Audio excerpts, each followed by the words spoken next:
ang ating pila dahil magsisimula na po ang ating live. Okay po, pila na po tayo!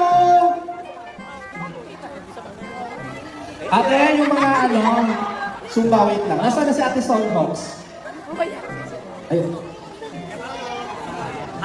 Shut up! Punta lang po kayo sa gilid. Nasabay-sabay mga sa gilid na lang mga walis. Okay na natin ito sa larong radio.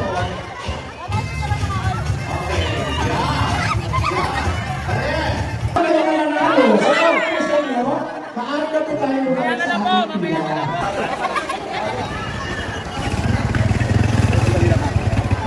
Thank you!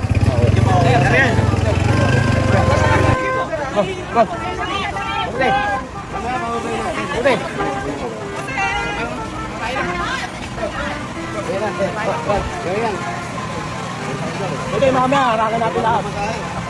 Harakan tayo kay John Lloyd. Bagay na yung aking direct match.